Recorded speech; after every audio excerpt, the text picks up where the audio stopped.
أمة إسلام السلام عليكم ورحمة الله وبركاته. بكا جرت نتي بكا رجعت نتي بكا نجرت نتي بولي ينكيا وانت جرانا نياتي تكوني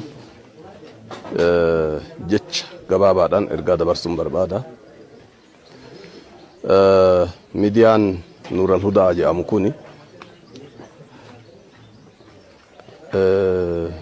نور الهدى صورة قلبي مسلمة يوكم مؤمنة جاني كان كاهن كوني نمن بيني براتشو داف كابيكو هباتشو داف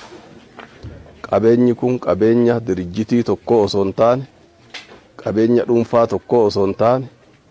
قابيني مسلمة كلي تهو أكهبتن أمانا رامون بربادا أكنا يونجلو إجتين gurrikeen kan waliin itti baran kan waliin itti wal agarru ka ammoo sagalee walii ittiin dhageessifnu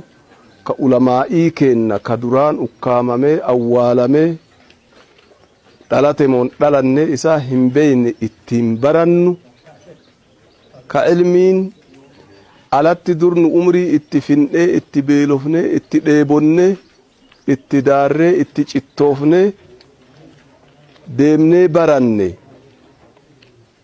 mana keenna tiraasitti akkasi ciqilfanne dirqiidhaan gurra nu seentu